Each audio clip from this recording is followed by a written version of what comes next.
Boa tarde aos telespectadores do Canal 16, TV da Cidade. Estamos iniciando mais uma edição do Opinião Cidade. Eu gostaria que você me ajudasse a responder uma pergunta que logo de início eu pretendo fazer para vocês neste último dia do ano. Quando é que uma obra pública é muito cara, muito onerosa? Alguns diriam que qualquer centavo é muito caro quando superar o custo real da obra pública, ou seja, quando estiver fazendo parte de um jogo de superfaturamento, coisa com a qual já estamos tão acostumados em nosso país. Pode ser, claro, mas também existem obras caras sem que tenham sido superfaturadas ou servido a objetivos corruptos, por exemplo. Sob essa perspectiva, cara é a obra que serve a poucas pessoas, aqueles elefantes brancos que também fazem parte do cenário urbano das nossas cidades. E como existem elefantes brancos espalhados por aí, você concorda? Ou, por outro lado, qual é o investimento público mais prioritário? A ampliação de uma creche ou a construção de uma unidade de saúde em um bairro popular, por exemplo? Ou o recapeamento de 1.000 metros quadrados de asfalto em uma avenida de grande circulação? Qual é, entre essas, a mais prioritária delas? Difícil responder assim na suposição, é claro. Certamente a prioritária será aquela que vier a servir maior número de pessoas, que vai ser mais vital para esse universo de usuários. A rigor, um tema apropriado para longos debates de administração pública. Essa pequena introdução do nosso programa de hoje não tem nenhum objetivo específico que não o de servir para conversarmos a propósito do grande fator limitador da criatividade e da capacidade de realização dos gestores públicos, o dinheiro. A Opinião Cidade desta véspera de Ano Novo vai tratar desse tema e para isso, ou seja, os orçamentos públicos, a obrigação que os financistas públicos têm de adequar o frio ao tamanho do cobertor. A época é bem propícia para conversar sobre esse tema, já que estamos entrando amanhã em um novo exercício fiscal, que marca também a estreia de novos valores para uma das maiores e importantes rubricas orçamentárias do município, o Imposto Predial e Territorial Urbano, que você pode, se quiser, chamar pelo apelido de IPTU.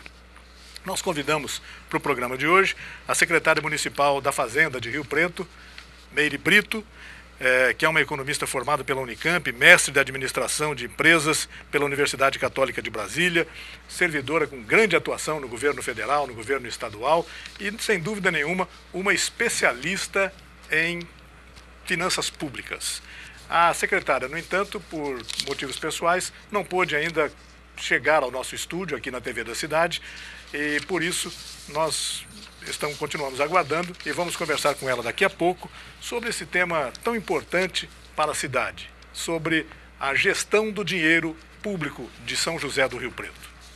Aliás, este assunto está na manchete de um dos jornais de hoje, o Diário da Região.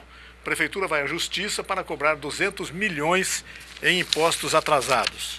O município tem atualmente, segundo o jornal, 240 mil ações protocoladas na Justiça que cobram dívidas de Imposto Predial e Territorial Urbano, o IPTU, sobre o qual eu falei agora, Imposto sobre Serviços, o ISS, e até tarifa de água e esgoto. A Prefeitura de Rio Preto admite que o excesso de ações contribui com a morosidade do Poder Judiciário e reconhece que o contribuinte nem sempre sabe que está sendo processado.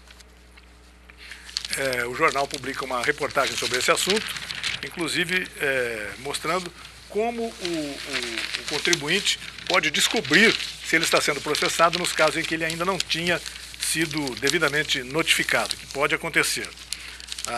As ações cobram impostos em atraso como IPTU, ISS e água de 200 milhões de reais. Vou ler rapidamente o texto do Diário da Região de hoje, falando sobre esse assunto. Dos 20 milhões de processos espalhados pelos fóruns paulistas, 11 milhões, ou seja, 56,7%, referem-se a ações de execução fiscal, segundo o levantamento do Tribunal de Justiça, o TJ, do Estado de São Paulo, divulgado ontem. Apenas em Rio Preto são 240 mil cobranças do Imposto Predial Territorial Urbano, IPTU, Imposto sobre Serviços, ISS e Água, que ultrapassam, então, os 200 milhões de reais. Uma curiosidade levantada pelo tribunal é de que, mesmo com as ações, a arrecadação dos municípios não aumenta, já que muitas dívidas são classificadas como dívidas podres, ou seja, nunca serão recebidas. 9 em cada 10 execuções fiscais são municipais. Apesar do enorme e crescente volume de dívidas ativas municipais ajuizadas, não se constata, em regra, um aumento na arrecadação ao se escolher a cobrança judicial, disse o Tribunal de Justiça. O próprio tribunal afirma que a dificuldade está na localização das pessoas devedoras ou dos bens penhoráveis disponíveis. O TJ ainda faz uma crítica aos municípios ao afirmar que os processos parados geram prejuízo ao judiciário.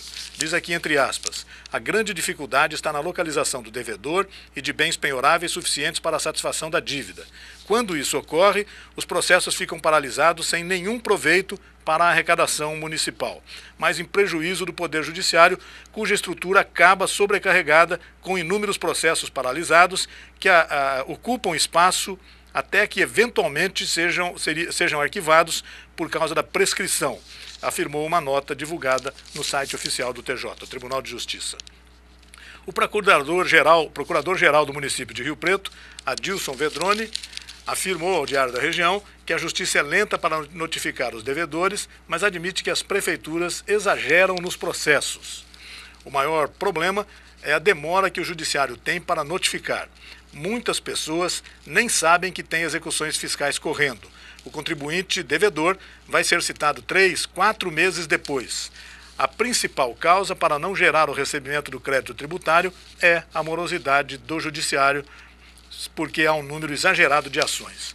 O poder público é o que abarrota o judiciário, não tenha dúvidas, afirmou Adilson Vedroni nessa matéria ao Diário da Região de hoje. Em Rio Preto, houve casos de o executivo pedir penhora de ar-condicionado ou até de geladeira na tentativa de terminar a ação. Ainda segundo Vedroni, são 240 mil ações do tipo no município. Na maioria dos casos, é ineficaz. Ele cita os programas de pagamento de dívida como incentivo aos devedores. Segundo ele, temos 240 mil ações em andamento, é um número muito alto. Agora, a efetividade dessas ações é muito pequena. Existem programas de incentivo ao pagamento. Existe, às vezes, perdão de juros para tentar receber alguma coisa. E também tem uma novidade agora, que é a possibilidade de o poder público protestar na dívida ativa. Para alguns casos, pode ser eficaz, disse o Vedroni, ouvido pelo Diário da Região, nesta matéria que fala exatamente sobre o assunto que nós preparamos para o programa de hoje. A Prefeitura movendo 240 mil ações contra os riopretenses. Essas ações devem começar a tramitar, devem começar a surtir efeito agora em janeiro, no início deste ano. Nós vamos a um rápido intervalo comercial e voltamos daqui a pouco com a continuidade do nosso programa de hoje. Até já.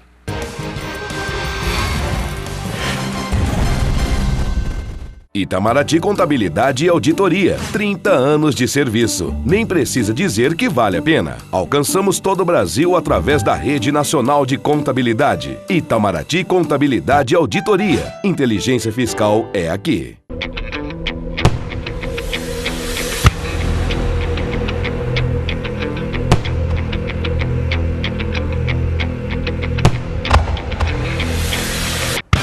A TV da cidade deseja que o verdadeiro espírito do Natal se espalhe por todos os dias do ano, na construção de uma sociedade mais justa, fraterna e solidária, para que tenhamos todos um feliz ano novo.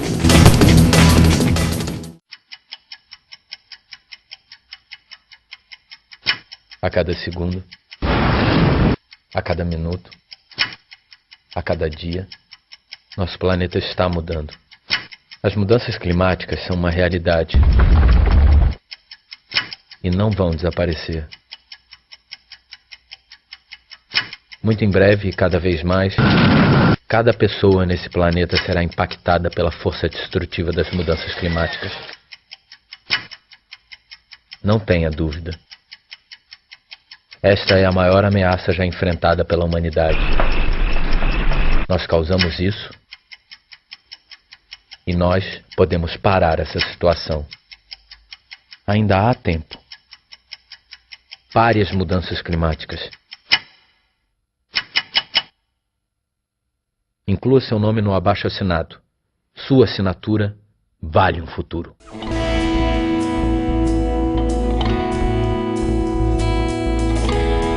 Ter um filho muda tudo. São outros planos, outros sonhos. Você dorme com essa realidade, sacou? Pra mãe é barra. O corpo muda, tem que interromper os estudos. Rola até uma discriminação. Agora, pro pai também é difícil. E o que ele mais escuta é: cara, vai trabalhar, acabou a farra. Ah, qual é? Ele não tá tirando o corpo fora. A parada é que ao mesmo tempo é muito maneiro, né? Criança traz a maior vida. Ensina a gente a amadurecer, a encarar o desafio. Mas não é mole, não. Ser pai e mãe adolescente é a maior responsa. E a gente não tava pronto. Maternidade na adolescência. Procure seu médico ou se informe nos postos de saúde sobre métodos contraceptivos. Mazola Automóveis, a maior loja de seminovos de Rio Preto e região, deseja a seus clientes e amigos um Feliz Natal e um ano novo repleto de realizações. Mazola Automóveis, 18 anos de muito carinho e respeito com seus clientes. A Filadélfia está transformada e já começou a segunda etapa da maior obra anti-enchente da história de Rio Preto. Na José Muniz Juscelino serão 26 reservatórios para a retenção das águas das chuvas. Olha aqui no Vivendas, além de conter a chuva, vamos ter pista de caminhada e ciclovia. A Juscelino também ficará toda reformada. A gente está trabalhando para acabar com essa enchente. Na região da Brasilusa, mais 2 piscinões e 4 poços para segurar as águas das chuvas. Prefeitura de Rio Preto.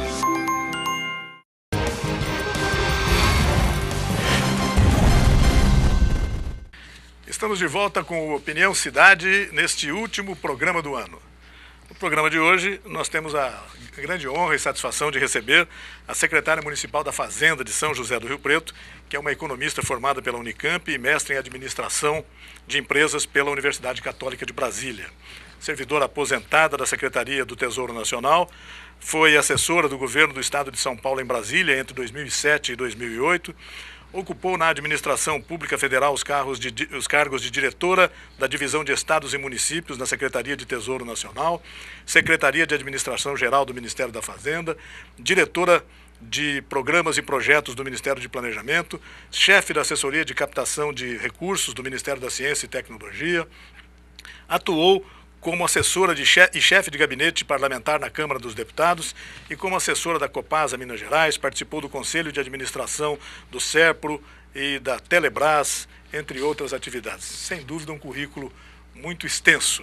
E estamos diante, então, estava comentando aqui, de uma especialista em finanças públicas. Nessa época do ano, no entanto, em tempo de anúncio de reajustes de tributos para o ano seguinte, o seu trabalho acaba aparecendo aos olhos da opinião pública como uma espécie de Papai Noel ao contrário, né? Se a senhora me permite essa descontração. É isso mesmo, secretária Meire Brito, muito obrigado pela gentileza de sua presença aqui no Opinião Cidade de hoje. Esperamos que essa tribuna comunitária seja, de fato, uma grande oportunidade para o esclarecimento de dúvidas que possam ainda perdurar em relação a um tema tão árido de tratar, tão difícil de conversar, quanto a questão tributária. Muito obrigado, secretária. De nada. Eu que agradeço.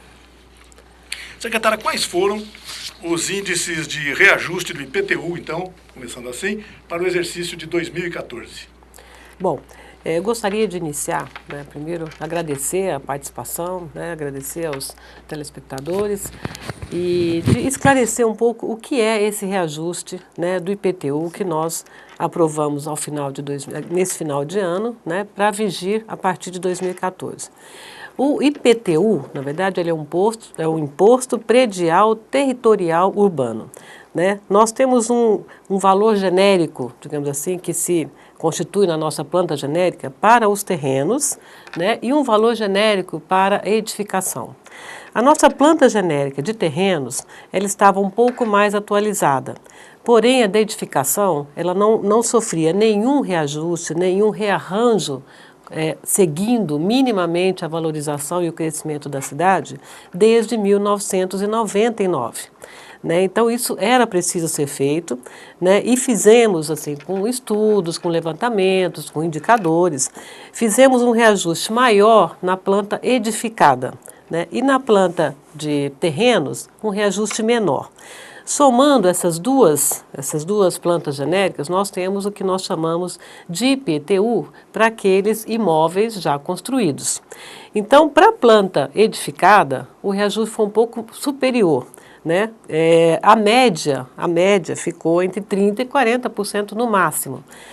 O que não quer dizer que um ou outro cadastro possa ter recebido reajuste na planta edificada, na edificação, de às vezes até 80%, 70%, mas são pouquíssimos cadastros. Para você ter uma ideia, nós temos 190 mil cadastros em São José do Rio Preto, edificados e territoriais. Edificados são 145 mil cadastros. Eu acredito que não mais de 1.000 cadastros, desses 145 mil, terão reajustes acima de 30%. Nesse caso, por ampliações indevidas feitas antes, feitas nesse intervalo? Não necessariamente pela ampliação indevida, né, mas porque a edificação ela não foi valorizada no tempo. Entendi.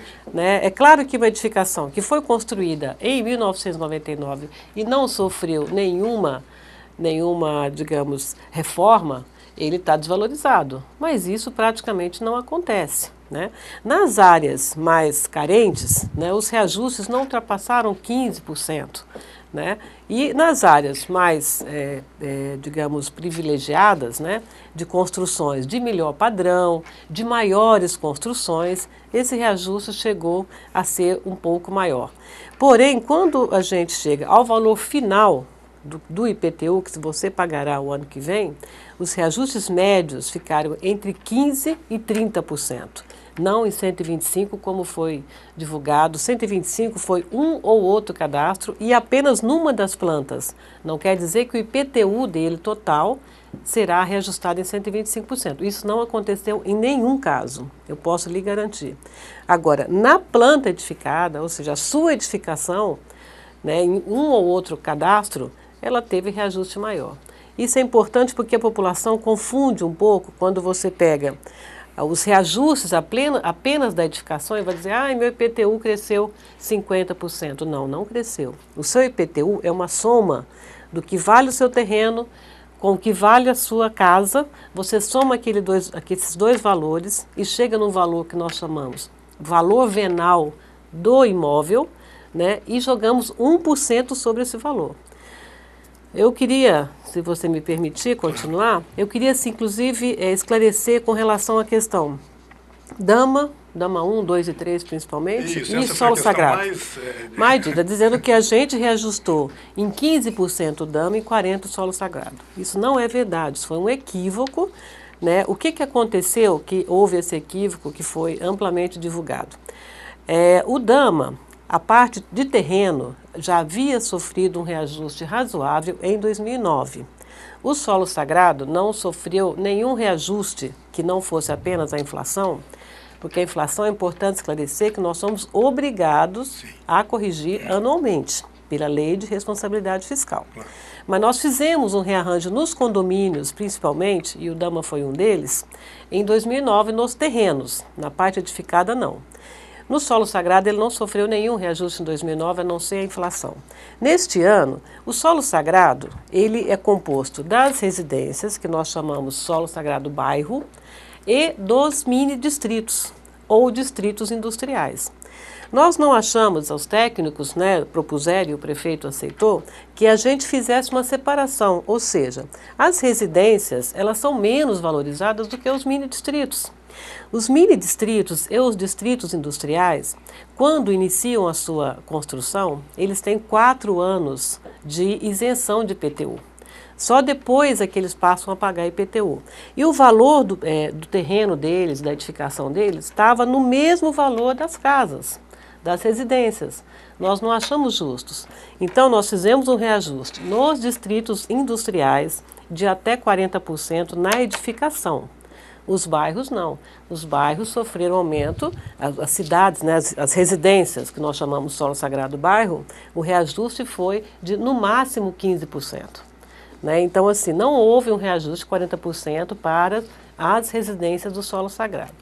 E o Dama, pelo contrário, ele teve um reajuste no terreno de cerca de 15%, mas nas residências, o seu IPTU final, como é um padrão de construção não só em quantidade de metros quadrados maior, mas também em termos de qualidade, né, de padrão de construção, eles tiveram um reajuste até 40% nas edificações, o que no reajuste final do IPTU pode ultrapassar 15% e chegar a 30%. Mas essa foi a questão dos distritos industriais e não das residências no solo sagrado que sofreram um reajuste apenas na edificação de até 40%. Entendi. E imagino que quando seja difícil explicar, trocar em miúdos essa questão tão complicada, né, tão complexa, né, pro cidadão rio-grandense. Secretária, qual é a ordem de grandeza do IPTU em relação à arrecadação tributária do município? É ainda o nosso principal tributo? Não, não é o nosso principal tributo. Nós temos dentro das nossas receitas, né, nós chamamos as nossas receitas próprias. As receitas próprias, elas são divididas entre receita tributária e transferências. O que é receita tributária e transferências? As receitas tributárias são os nossos impostos, né? O IPTU, o ISS e outras taxas e multas que nós temos no município. As transferências, nós recebemos o IPVA, o ICMS e o FPM. Então, a soma dessas duas receitas constitui o que nós chamamos de receitas próprias.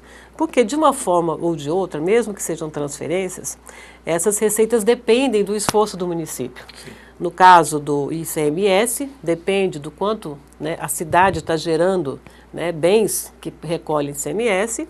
No caso do FPM é nacional, né, e do caso do IPVA depende dos automóveis ou outros né, caminhões, etc., que estão no município, né, e pagam o IPVA aqui.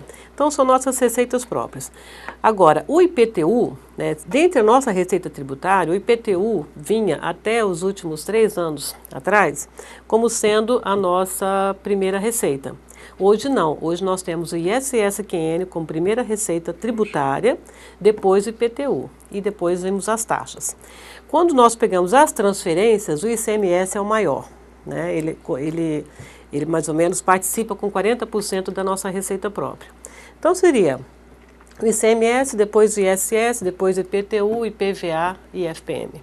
Essas são as principais receitas do município. Secretário, o fato do IPTU ter perdido a posição de carro-chefe para o ISS, por exemplo, é um indicador é um bom indicador ou não? É um bom indicador. É um bom indicador porque o IPTU, embora ele seja muito importante no município, né, ele não deve se mover porque ele não traduz a economia. Sim. Ele hoje vai crescer e provavelmente o ano que vem ele pode até ultrapassar o ISS, porque Rio Preto cresceu muito em termos imobiliário. Né? Nós estamos com uma expansão. Isso é visível, né? A gente anda é visível, né? A quantidade de imóveis, né? de shoppings novos, de hotéis, enfim. O nosso crescimento imobiliário está muito forte nos últimos anos. Agora, o crescimento imobiliário, ele também traduz um crescimento econômico, né, que traz ISS. Então, eles caminham mais ou menos juntos. E o ISS, ele é uma receita que mostra a dinâmica do município. Quantidade de empresas que estão se instalando em Rio Preto, como elas estão movimentando, e traduz também o esforço dos nossos auditores, né, para que vá atrás daquele ISS, porque muitas vezes ele não é recolhido devidamente. Isso, estava lendo agora uma manchete dos jornais de hoje dizendo exatamente isso, né, que a Prefeitura está movendo ações de recuperação de dívidas aí já no valor de 200 milhões, etc. O ISS ele cresceu, né, no governo, desde o início do governo Valdomiro Lopes, desde 2009, porque quando nós chegamos, nós tínhamos muito poucos auditores fiscais, ou seja, aqueles auditores que acompanham o pagamento do ISS. Nós chamamos e convocamos, né, nós praticamente mais que dobramos a quantidade de auditores. Então, isso nos permitiu um melhor trabalho, né, e um melhor acompanhamento do ISS-QN. Então, isso fez com que o ISS crescesse e ultrapassasse o IPTU. Né? Agora, esse é uma, digamos assim, é uma razão acessória. A razão principal é a dinâmica da economia do município, que também, felizmente, tem crescido muito. Eu não sei se é verdadeira a informação, secretária, mas eu li algumas vezes a respeito de outros municípios, São Bernardo, alguma coisa, regiões mais industrializadas, inclusive, que o IPTU acaba sendo ali um tributo bem menos importante, em alguns casos até de grandes isenções, etc., porque eles não se preocupam muito com isso. Será que um dia a gente pode chegar nesse ponto? Olha, eu creio que não, por quê? Esses municípios, né, eu não sei, confesso que eu nunca fiz uma análise por esse ponto de vista. Mas o município, para o município onde o IPTU não é uma receita relevante, certamente ele é um município industrial. Aí o ISS é fundamental, que é uma indústria. Nós falamos em São Bernardo, São Caetano. Rio Preto é uma cidade mais de prestação de serviços. Nós temos poucas indústrias, né? Precisamos trazer mais indústrias para Rio Preto, mas é de prestação de serviço. Então, o forte da cidade é na prestação de serviço. Por isso que o IPTU, ele fica muito próximo do ISS. Se nós fôssemos ou uma cidade como Paulínia, que tem os royalties do petróleo, os royalties do petróleo é mais do que suficiente para você manter Paulínia, né? Então, assim, ela não precisa se preocupar com o IPTU realmente. Outras cidades industriais, como São Bernardo ou Santo André, também por conta das indústrias. Rio Preto, eu acho que dificilmente vai poder abrir mão assim, do IPTU, porque também temos condomínios muito luxuosos e com capacidade de pagar o IPTU. Agora, nós também tivemos condições de isentar cerca de 22 mil residências, né? Ou seja, imóveis de padrão inferior, de terrenos pequenos, né? Que com grande dificuldade de pagar o IPTU de R$180. Que sejam imóveis únicos, né? Tem algumas restrições, né? A pessoa só pode ter aquele imóvel. Não. No caso da isenção, isso aí é para o aposentado que tem um desconto de 50%. Isso. Para a isenção do IPTU, o IPTU final dele tem que ser abaixo de R$180, ou 180 ou abaixo. Chegando nesse valor, ele está isento, né? Acima, ele paga o IPTU normalmente, como todas as outras pessoas. Agora, esse valor, né, ele acaba que atinge uma boa parcela da população que realmente não tem condições de pagar o seu IPTU. A capacidade contributiva foi levada em conta, então, está sendo levada em conta no município de Rio Preto? Sempre foi levada em conta, não apenas para distribuir os valores genéricos, né, das plantas, mas também nessa isenção de agora, que é inédita no município. Secretária, falando em números finais aí do total, a previsão de arrecadação do IPTU será, então, pelo que eu li nos jornais, da ordem de R$114 milhões o ano que vem, né? Essa quantia estava sendo prevista antes do reajuste, né? É o valor que está constando no nosso orçamento, que foi aprovado antes dessa lei de aumento do IPTU. Nós vamos para quanto? 140? Nós estamos imaginando cerca de 8 a 12 milhões a mais, provavelmente. São números bons, quase R$130 milhões, por exemplo, é quase uma mega sena da virada. São números que deixam a secretária de Finanças e o prefeito com sono tranquilo, por exemplo? Não diria com sono tranquilo, né? Porque as demandas no município são cada vez maiores, né? A necessidade de investimentos é muito grande. E não só de investimentos, né? Por exemplo, ao você construir uma nova unidade de saúde ou uma nova escola, né, que nós estamos construindo várias e iniciando várias, você aumenta o que nós chamamos de manutenção. Porque o investimento, você vai, faz, né, constrói, equipa, monta, né? Depois você tem despesa de água, luz, telefone, pessoal, né, limpeza, segurança, vigilância e ainda a manutenção e as reformas constantes para você manter aquele patrimônio no mesmo padrão inicial. Então, isso significa que ao aumentar uma unidade, seja de educação, seja médica, você aumenta a necessidade de maiores recursos próprios para manter aquela unidade no padrão que ela foi inaugurada. Então, por isso nós temos que estar sempre com a receita atualizada, né? Seja pela inflação, seja pela valorização, no caso do IPTU, ou no caso do ISS. Sem dúvida. Secretária, pelo que a senhora nos disse agora aqui, nós tivemos então não um aumento linear do IPTU, mas quase que uma reforma da planta genérica de valores, coisa que em alguns casos não acontecia, como a senhora disse, há muito tempo atrás, né? Essa revisão, a senhora disse que foi feita por técnicos, etc., que colaboraram com a secretaria, com a prefeitura nesse caso, mas houve também consultas, por exemplo, a agentes imobiliários, por exemplo, que acabam tendo uma visão um pouco diferente da prefeitura em relação à questão de valorização. Nem sei quem tem razão nessa história.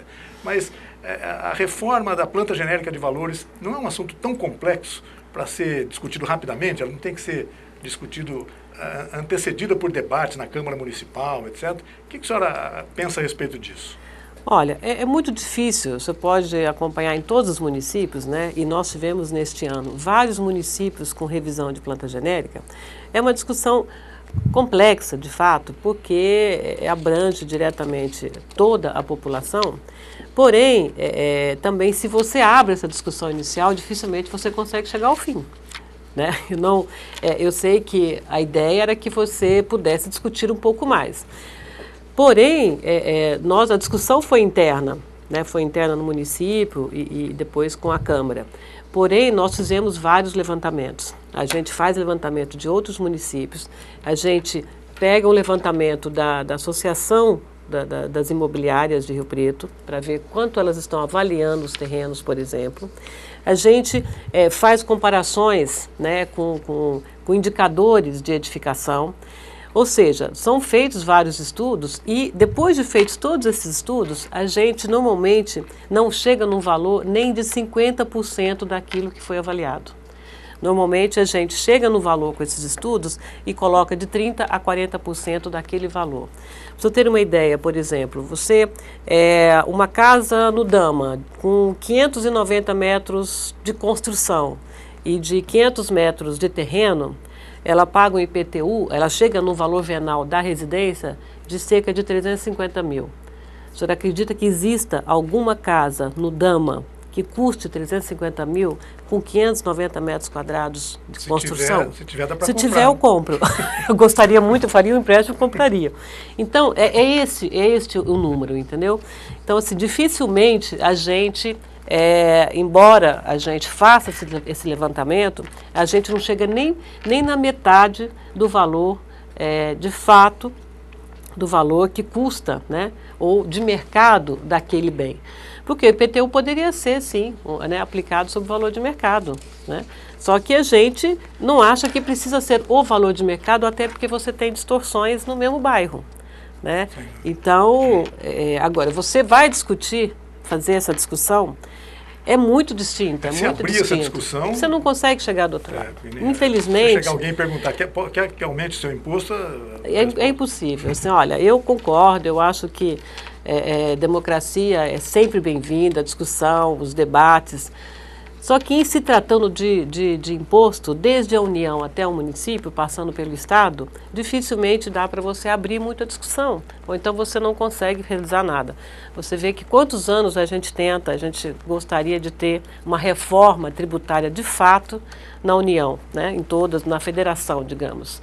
E a gente não consegue, porque os interesses são muitos e são divergentes. E ninguém quer abrir mão do seu. Infelizmente, é isso quando se trata de imposto. Essa é a questão.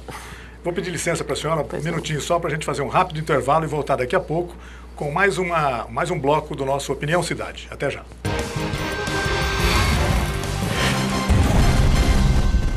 Itamaraty Contabilidade e Auditoria. 30 anos de serviço. Nem precisa dizer que vale a pena. Alcançamos todo o Brasil através da Rede Nacional de Contabilidade. Itamaraty Contabilidade e Auditoria. Inteligência fiscal é aqui.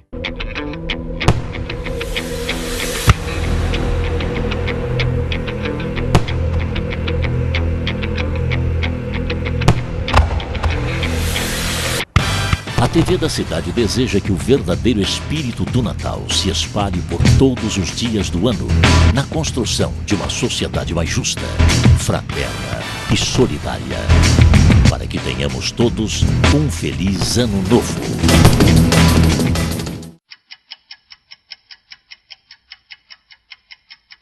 A cada segundo, a cada minuto, a cada dia, nosso planeta está mudando. As mudanças climáticas são uma realidade e não vão desaparecer. Muito em breve e cada vez mais, cada pessoa nesse planeta será impactada pela força destrutiva das mudanças climáticas. Não tenha dúvida. Esta é a maior ameaça já enfrentada pela humanidade. Nós causamos isso e nós podemos parar essa situação. Ainda há tempo. Pare as mudanças climáticas. Inclua seu nome no abaixo-assinado Sua assinatura vale um futuro.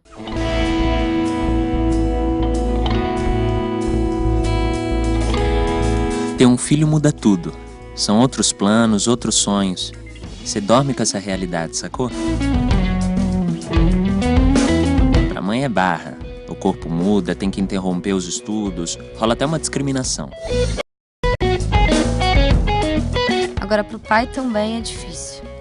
E o que ele mais escuta é, cara, vai trabalhar, acabou a farra. Ah, qual é? Ele não tá tirando o corpo fora. A parada é que ao mesmo tempo é muito maneiro, né? Criança traz a maior vida. Ensina a gente a amadurecer, a encarar o desafio. Mas não é mole não. Ser pai e mãe adolescente é a maior responsa. E a gente não tava pronto. Maternidade na adolescência. Procure seu médico ou se informe nos postos de saúde sobre métodos contraceptivos. Mazola Automóveis, a maior loja de seminovos de Rio Preto e região, deseja a seus clientes e amigos um Feliz Natal e um Ano Novo repleto de realizações. Mazola Automóveis, 18 anos de muito carinho e respeito com seus clientes. A Filadélfia está transformada e já começou a segunda etapa da maior obra anti-enchente da história de Rio Preto. Na José Muniz Juscelino serão 26 reservatórios para a retenção das águas das chuvas. Olha aqui no Vivendas, além de conter a chuva, vamos ter pista de caminhada e ciclovia. A Juscelino também ficará toda reformada.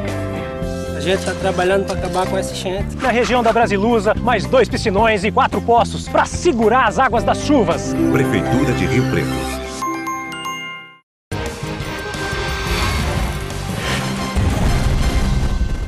Estamos de volta com a opinião da cidade, ouvindo hoje a secretária da Fazenda do município de Rio Preto, secretária Meire Brito. No intervalo agora ela estava me dizendo que houve bairros, houve regiões da cidade em que chegou a haver redução do IPTU. É isso, secretária? Por que aconteceu isso? Aconteceu principalmente mas aconteceu em outro bairro também, mas um exemplo que eu gostaria de dar é o Gonzaga de Campos. O Gonzaga de Campos, ele é um bairro bastante simples, inclusive foi até objeto de um desfavelamento, né? E estava, de acordo com os técnicos, né, e nós concordamos, estava superavaliado o valor da edificação. Então, nós fizemos uma redução naquela região, o valor da edificação que estava num valor X, nós reduzimos em cerca de 30%, o que teve um reflexo de redução também de 15% a 20% no valor total do IPTU.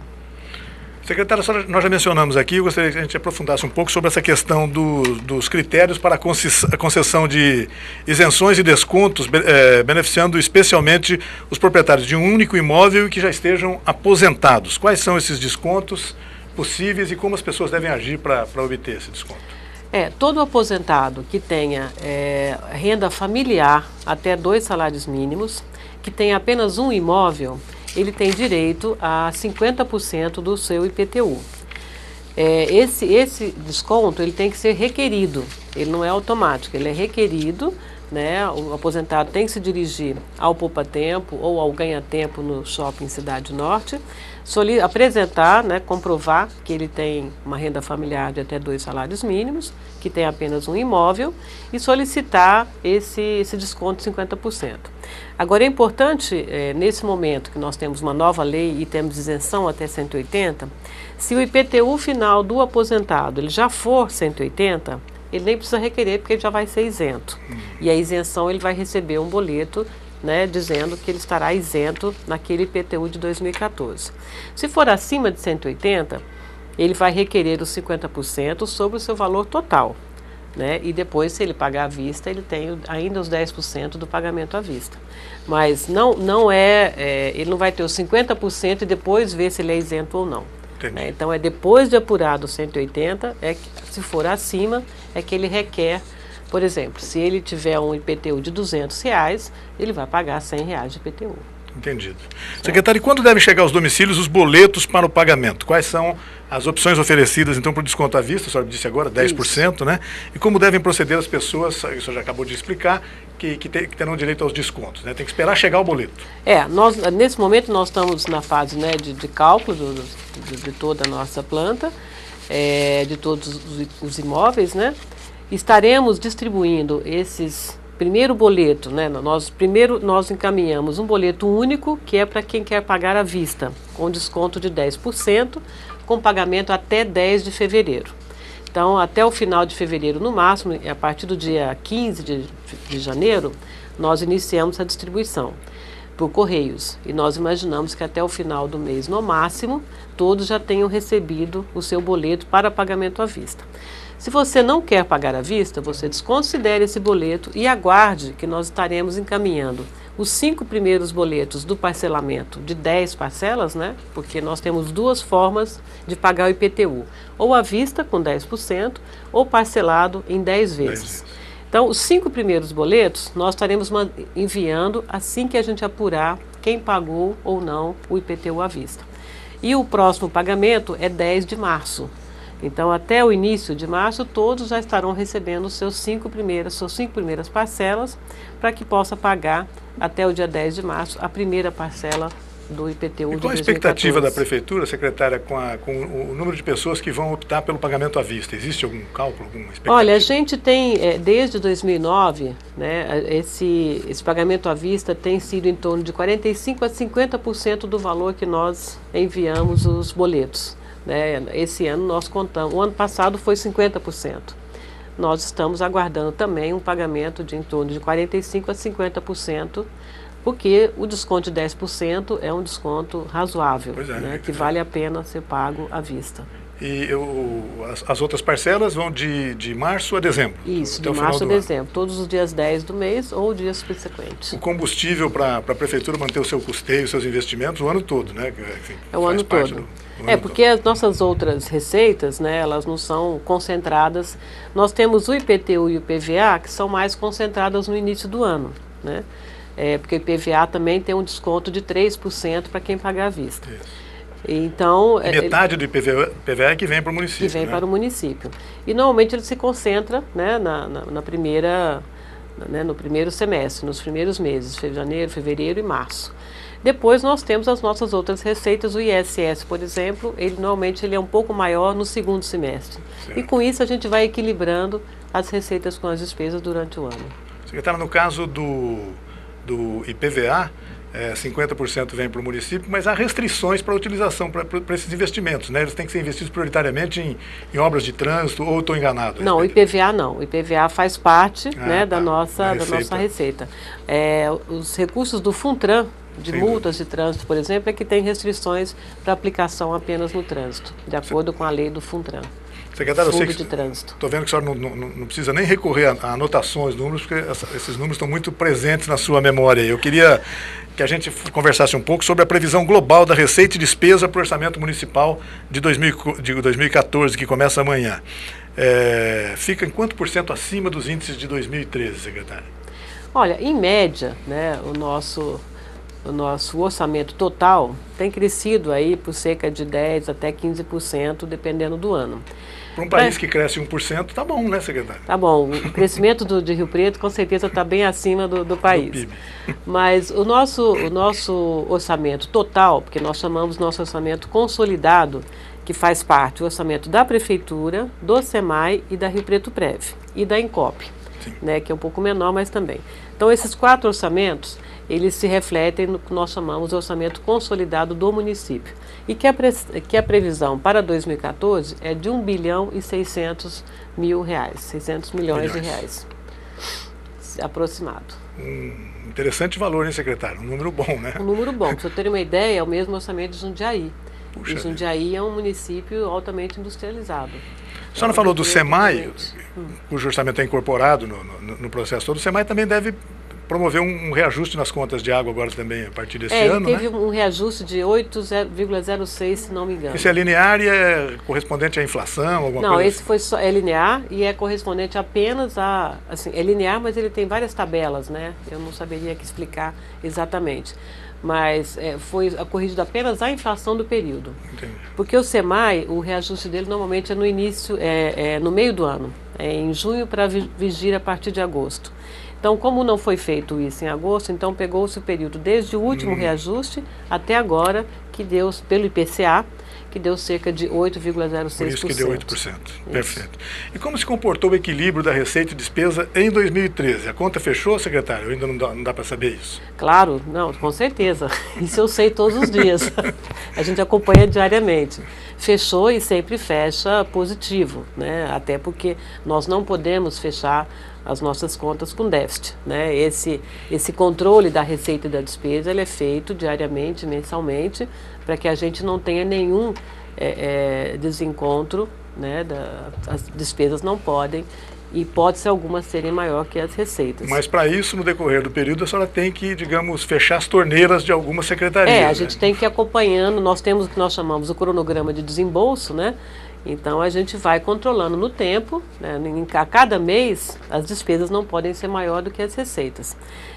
Como você faz, a despesa tem 3 fases, né? Tem a primeira fase, que é o compromisso, que nós chamamos de empenho. E, por exemplo, quando você faz uma contratação de um convênio, você empenha o valor total para o ano, né? Então, em algum momento você pode até ter, com valor de empenho e valor de receita, um superior ao outro, a despesa ser maior do que a receita.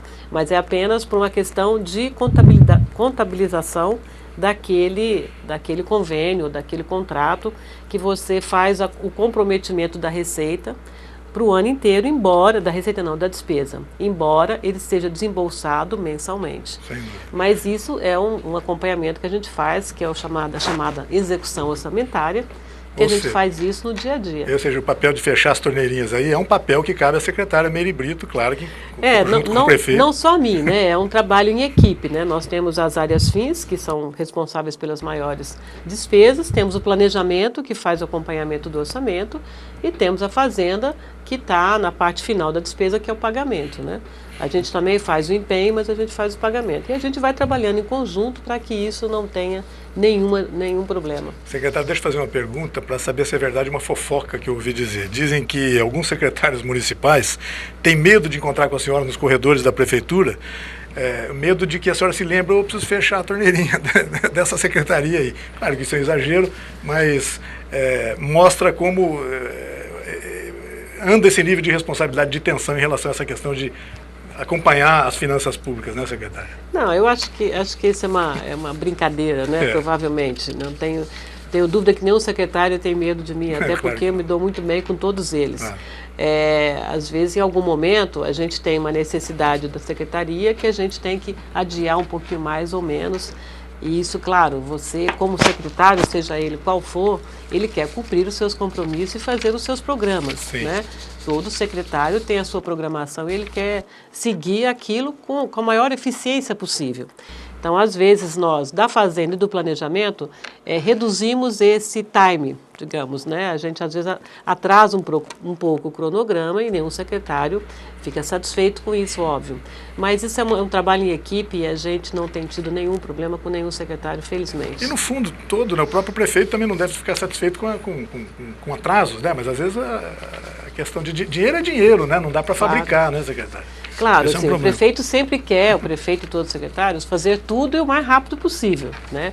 Muitas vezes ele gostaria, a gente concorda, né, que ele queira cumprir aquela etapa ou fazer rapidamente aquela obra ou iniciar aquela obra o mais rápido possível, mas às vezes o recurso não é suficiente. Secretária, na distribuição, no equilíbrio de receita e despesa da prefeitura, tanto para 2013 agora, ou para 2014, a previsão para 2014, qual é a divisão entre custeio e investimento? Dá para tentar quantificar no número isso?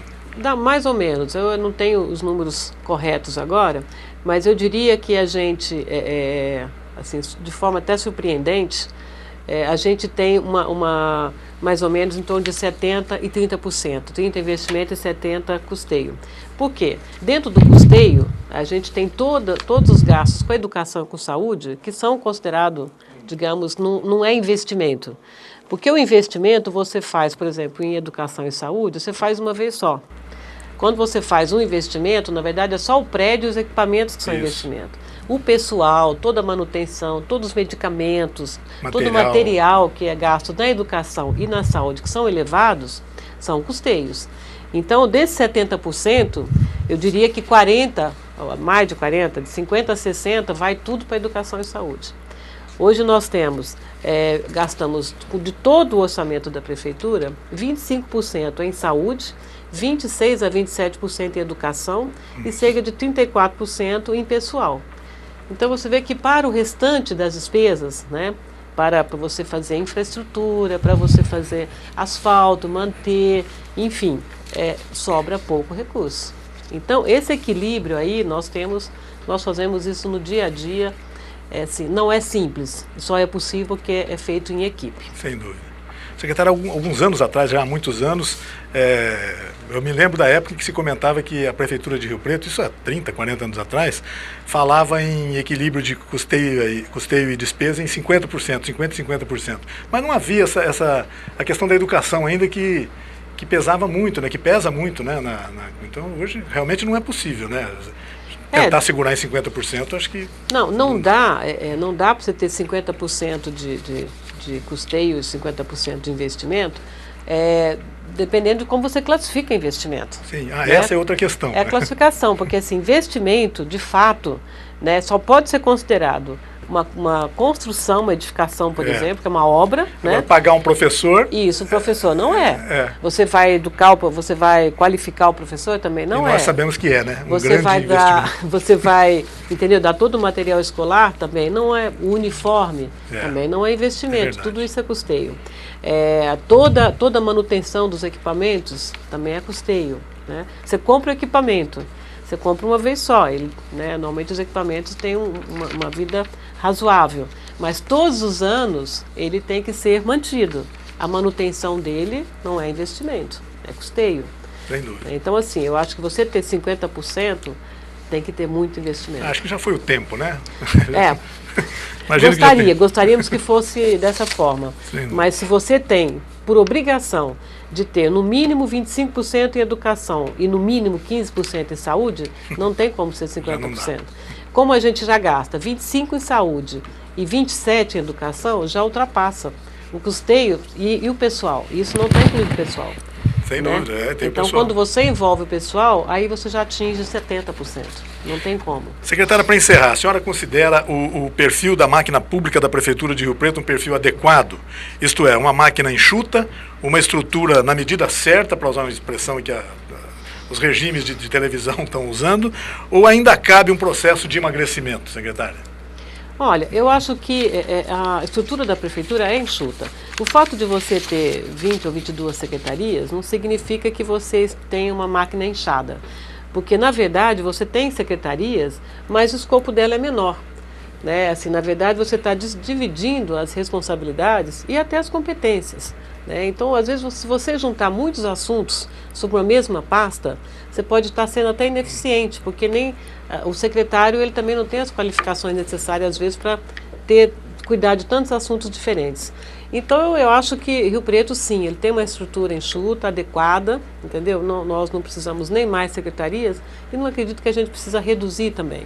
Nós precisamos manter a eficiência em todos eles. Porque a ineficiência é que é caro, né? A ineficiência é que é cara, exatamente. Secretário, eu queria agradecer muito a sua presença, a gentileza da sua presença aqui no Opinião Cidade. Parabenizar pela maneira tão transparente, tão objetivo com que a senhora trata um assunto tão árido, como eu disse, como esse, e convidá-la para sempre que quiser aparecer por aqui para a gente continuar conversando sobre essas necessidades de investimento em São José do Rio Preto. Obrigado e que a senhora tenha também a senhora em São José do Rio Preto, um 2014 de muita prosperidade. Muito obrigada, eu que agradeço, né, a participação e queria aproveitar para desejar a Rio Preto, a vocês aqui da TV Cidade e a toda a população de São José do Rio Preto uma excelente passagem de ano e que 2014 nós podemos fazer muito mais pela cidade. Sem dúvida, secretária. Muito obrigado, secretária Meire Brito, da Fazenda de São José do Rio Preto. Nós encerramos aqui o Opinião Cidade. Convidamos a todos para o nosso programa de amanhã, que vai entrevistar a presidente da Associação Comercial e Industrial de Rio Preto, a Adriana Neves. Até lá, tenham todos uma boa noite, uma boa tarde e até o programa de amanhã. Tchau, pessoal.